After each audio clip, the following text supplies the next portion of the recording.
Bienvenidas a Mujeres de Enfoque. Gracias por sintonizar hoy. Vamos a leer la escritura nuevamente. Vamos a estar en Mateo 1:1 como la última vez. Mateo 1:1. Queremos seguir la genealogía de Jesucristo. Y estoy leyendo de la Biblia de las Américas. Espero que tengan sus Biblias, un cuaderno, algo con que escribir para tomar notas, ¿sí? A ver qué nos habla el Señor hoy. Mateo 1:1. Libro de la genealogía de Jesucristo, hijo de David, hijo de Abraham. Abraham engendró a Isaac, Isaac a Jacob, y Jacob a Judá y a sus hermanos. Solo para avisarles, recordarnos de que Jacob tuvo 12 hijos, ¿sí? Y Judá era su cuarto hijo. Ahora, regresando al verso 3. Judá engendró de Tamar a Fares y a Zara. Fares engendró a Esrom y Esrom a Aram. Ahora, interesante que aquí en verso 3 nos menciona por primera vez en la genealogía de Jesucristo a una mujer. Dice, Judá engendró de Tamar a Fares y a Zara. ¿Quién es Tamar? Yo sabía que tenías esa misma pregunta, ¿ya? Se nos olvida quién es Tamar. Hay veces sabemos distintamente, detalladamente, y hay veces se nos olvida, como a mí. Pero qué bueno que está todo escrito, ¿verdad? Y podemos regresar a Génesis capítulo 38. Vamos a ver quién es Tamar. Nos vamos a dar cuenta por la escritura. Génesis 38, versos 1 en adelante, ¿sí? Sucedió por aquel tiempo que Judá se separó de sus hermanos y visitó a un adulamita llamado Hira. Y allí vio Judá a la hija de un cananeo llamado Sua. La tomó y se llegó a ella. 3. Ella concibió y dio a luz un hijo y le puso por nombre Er. 4. Concibió otra vez y dio a luz un hijo y le puso por nombre Onán. 5. Aún dio a luz a otro hijo y le puso por nombre Sela. Y fue en que sí que lo dio a luz. 6. Entonces Judá tomó mujer para su primogénito, la cual se llamaba Tamar. Ahí está el principio de la historia de Tamar. Ahora, lo que hemos leído. Judá se casa, tiene un hijo, el primer hijo, Er. El segundo hijo, Onán. Y el tercer hijo, Sela.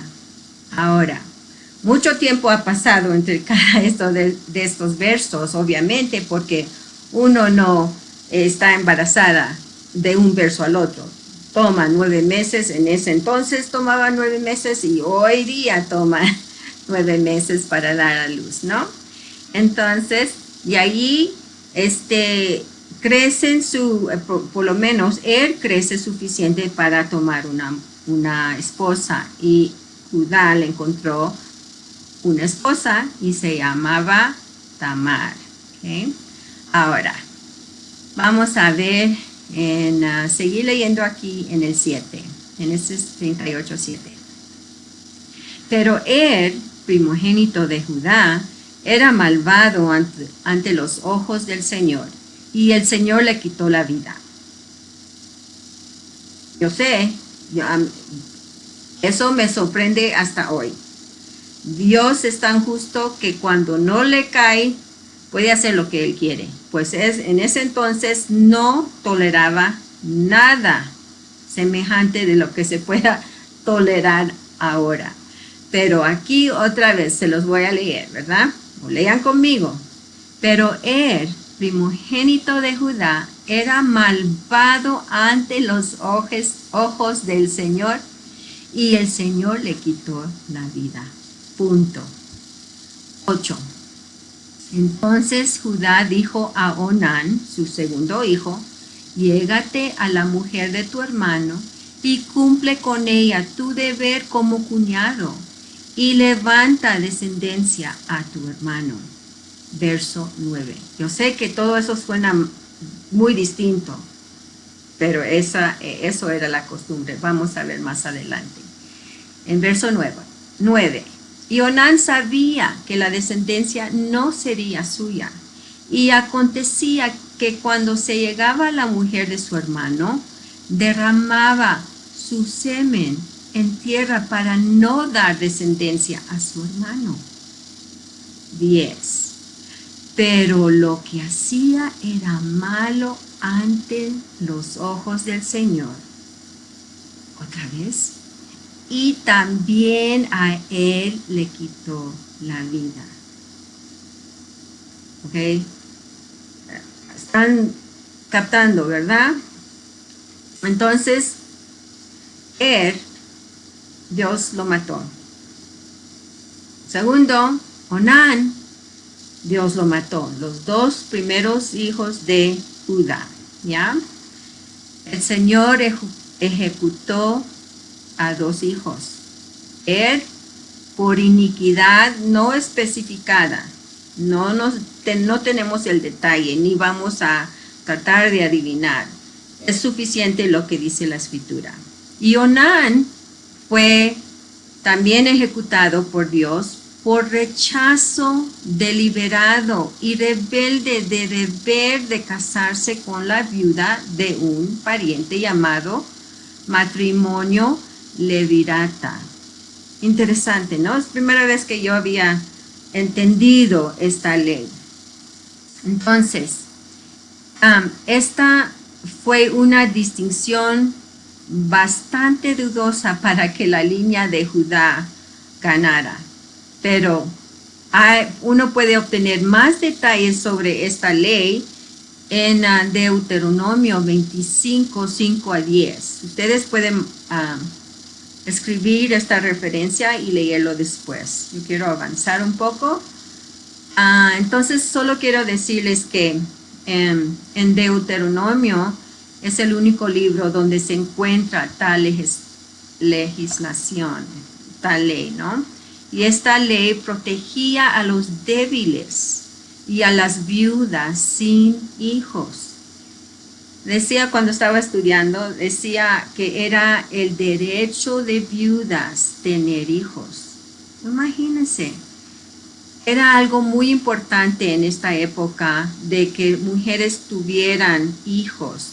Y cuando se les muere el esposo antes de tiempo, antes de tener hijos, entonces era algo en la cultura que no era lo más alto de estima. Entonces, esta ley era para proteger las viudas sin hijos. Así que, sin embargo, esta ley era costumbre, era antigua, pero era común. Y según allí mismo en Deuteronomio 25, 5 a 10, en versos 5 y 6 se declara cuál es la ley. Y luego en versos 7 a 10 sigue el procedimiento en caso que el hermano se niegue a aceptar sus responsabilidades. Ahora, por esta ley, Onán tenía la responsabilidad de casarse con la esposa, la viuda de su hermano. Entonces, él desobedeció, no aceptó esta responsabilidad y por eso, rebelde, Dios le quitó la vida, ¿ya? Entonces, la ley del levirato se aplica cuando la viuda no tiene hijo y hay un cuñado soltero. En ese entonces Onán era soltero, ¿ya? El cuñado debería casarse con la viuda del hermano y establecer descendencia para su hermano. Y el propósito era para preservar el nombre de la familia y también cualquier propiedad que tuvieran. Esta costumbre se practicaba antes de la época mosaica. Interesante. Y qué bueno que no es para hoy, ¿no? Aunque está en la Biblia, no es decir que es un mandato para nosotros, ¿sí? Es algo que nos está explicando. Ahora vamos a seguir en Génesis 38, verso 11. Dice, entonces Judá dijo a su nuera Tamar, quédate viuda en casa de tu padre hasta que crezca mi hijo Sela. Pues pensaba, temo que él muera también como sus hermanos. Así que Tamar se fue y se quedó en casa de su padre.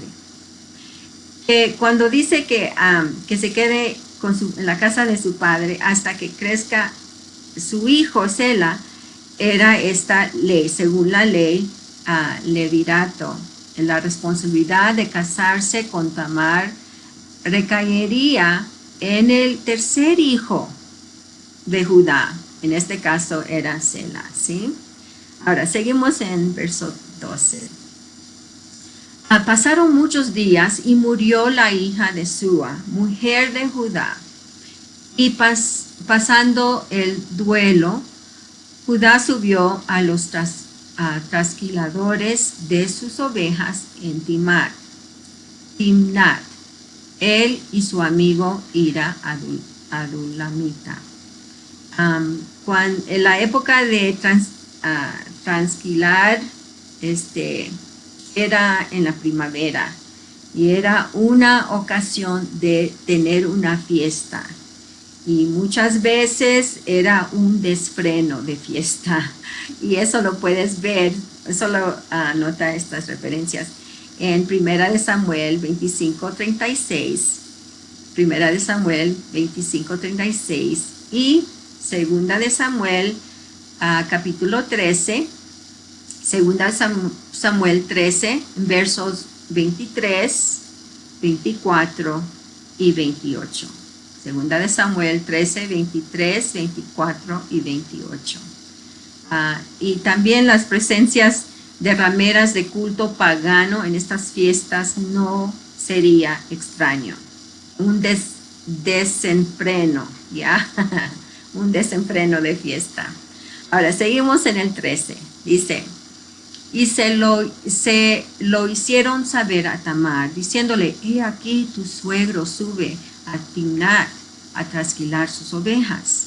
Entonces ella se quitó sus ropas de viuda y se cubrió con un velo, se envolvió bien y se sentó a la entrada de Enaim, que está en el camino de Timnat, porque veía que Sela había crecido y ella aún no le habían sido dada por mujer. ¡Wow! Entonces tuvo un plan Tamar de proteger sus derechos, ¿ya? No estaba trabajando, su suegro no le daba su tercer hijo para casarse con ella, entonces ella ha tomado otras medidas. Vamos a ver qué pasa.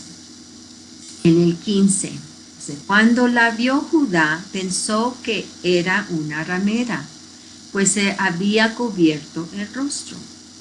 En este caso, ramera es la palabra hebrea saná, una prostituta, ¿ya? Una ramera prostituta. Ahora, 16. Y se desvió hacia ella junto al camino y le dijo, vamos, déjame estar contigo, pues no sabía que era su nuera. Y ella dijo, ¿qué me darás por estar conmigo? 17. Él respondió, yo te enviaré un cabrito de las cabras del rebaño. Y ella dijo, ¿me darás una prenda hasta que lo envíes? Una prenda. Entonces Judá no tenía consigo lo que pedía la ramera. Entonces él quería sus servicios a crédito, según esto. En 18. Y él respondió, ¿qué prenda tengo que darte? Y ella dijo, tu sello, tu cordón y el báculo que tienes en la mano. Y él se los dio y se llegó a ella, y ella concibió de él. ¿Qué es lo que le pide a Tamar a su suegro? A Judá, tu sello, cordón y báculo. Tamar quería conseguir identificación positiva para poder probar después la paternidad. El sello cilíndrico se llevaba al cuello con un cordón y era usado para firmar documentos. El báculo tendría grabados distintivos u otras marcas que identificarían a su dueño. Y esto puedes ver también en versículo 25. Ahora, seguimos el 19, 38, 19. Entonces ella se levantó y se fue, se quitó el velo y se puso sus ropas de viuda. 20. Cuando Judá envió el cabrito por medio de su amigo el adulamita para recobrar la prenda de mano de la mujer, no la halló. Y preguntó a los hombres del lugar, diciendo, ¿dónde está la ramera que estaba en Aim, junto al camino? Y ellos dijeron, aquí no ha habido ninguna ramera. En este caso, ramera no es prostituta en sí, significa en hebreo kedeshá, y es una mujer sagrada. Mujer sagrada, prostituta como no concuerdan, ¿verdad? Pero era una mujer sagrada, una mujer que sirvió a una deidad pagana por la prostitución. Hay muchos tipos de adoración, idólatras paganas, y entonces en este caso ramera significa a una de esas mujeres, no solo prostituta, pero alguien que servía a una deidad pagana. Ahora, seguimos a 22. Y volvió donde Judá y le dijo, no la encontré. Y además los hermanos del lugar dijeron, aquí no ha habido ninguna ramera. 23. Entonces Judá dijo, que se quede con las prendas, para que no seamos causa de burla. Ya ves que envié este cabrito y tú no la has encontrado. 24. Y sucedió que como a los 3 meses informaron a Judá, diciendo, tu nuera Tamar ha fornicado, y he aquí ha quedado encinta a causa de las fornicaciones. Entonces Judá dijo, sácala y que sea quemada. Está enojado, ¿no? Pero la ley mosaica más tarde especificó que el mismo castigo para la prostitución.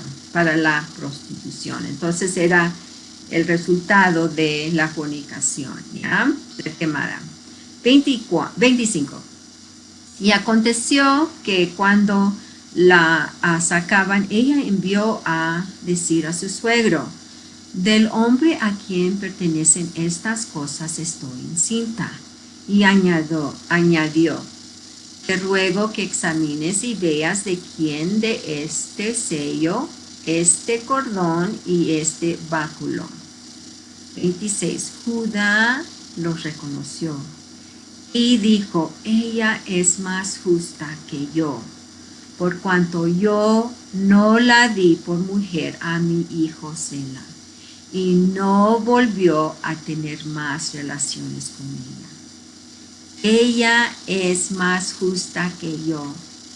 Entonces Judá reconoció su pecado, su error, porque según la costumbre Tamar tenía ciertos derechos como miembro de la familia que Judá le había negado. No le dio a su tercer hijo como esposo. Ahora, 26. Y sucedió que al tiempo de dar a luz, he aquí había mellizos en su seno.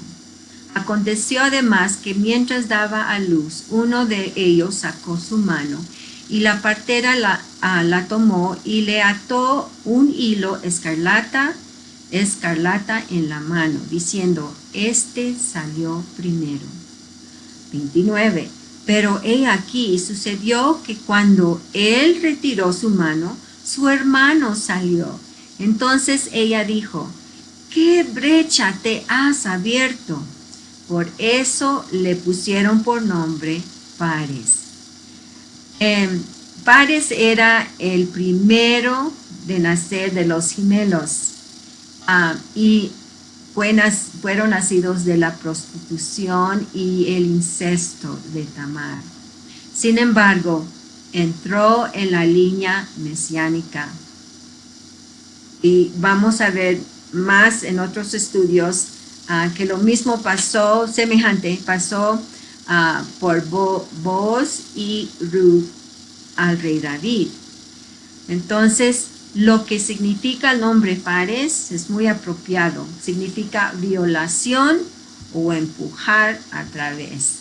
Así que esto ha sido una gran historia, pero termina en 30. Sí, vamos a leer verso 30. Dice, después salió su hermano que tenía el hilo escarlata en la mano y le pusieron por nombre Sara. ¿Qué hemos leído?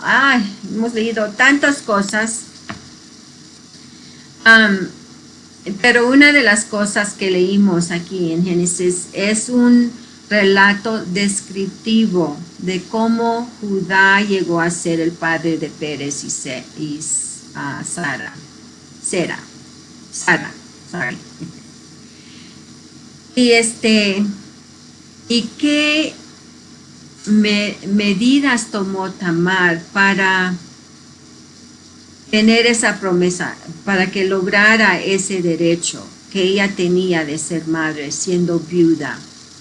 Entonces, es interesante que está escrito y lo hemos leído, pero eso es una descripción solamente de esta historia, lo que había pasado. En todo esto, leímos que Dios le quitó la vida a dos hombres, ¿ya? Que eran malvados y desobedientes. Leímos también que Tamar tomó esas medidas en sus propias manos, engañando a su suegro para que se acostara con ella, porque tenía derecho a tener hijos. Y Judá no cumplió su deber, no le dio su tercer hijo. No podemos tomar nuestras propias ideas y aplicarlas. Tenemos que esperar en el Señor. Dios es soberano, porque aquí vemos la soberanía de Dios en acción. No importa cuánto fallaron los hombres, qué pecado, ¿no? Qué pecado, porque no es posible estar en pecado para que Dios nos bendiga. No puede ser. Esto es la profundidad del pecado del humano. Entonces, eso no quiere Dios para con nosotros. Él no quiere que nosotros tomamos nuestras propias ideas para lograr lo que según es nuestro deber, es nuestro derecho. Todo eso está muy bien, pero no podemos tomarlo más allá del plan de Dios. Lo que ha sucedido aquí es que Dios ha mostrado su soberanía y está en acción. Su plan siempre ha sido que Jesús viniera y que estuviera en la tierra, que fuera nacido como hombre por una virgen, y vamos a estudiar eso también más adelante. Pero nosotros necesitamos ese Salvador. Él necesita ser nuestro Salvador porque su plan de que viniera Jesús en forma corporal es para salvarnos. Porque Jesús, el que salva, ¿verdad? Lo que estuvimos estudiando la última vez, y el Mesías es el escogido, el ungido de Dios. Así que la respuesta está allá. Hemos visto históricamente cómo Tamar estuvo en este linaje, en la genealogía de Jesús por su hijo, su primogénito.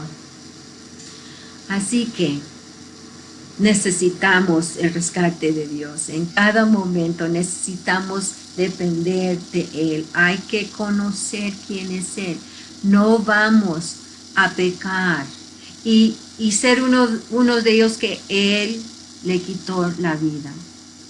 Puede ser que hoy no se escucha tanto así, puede ser. Dios es soberano, Él puede hacer lo que Él quiera con quien quiera. Lo que estoy diciendo es que hay que fijar, poner nuestros ojos en Jesús. Él es el autor y consumador de la fe. ¿Y qué ejemplo tenemos en Él? Vamos a estar estudiando más y más en quién es Jesús. Así que gracias por sintonizar. ¿Hay algo que Dios te ha hablado en este video?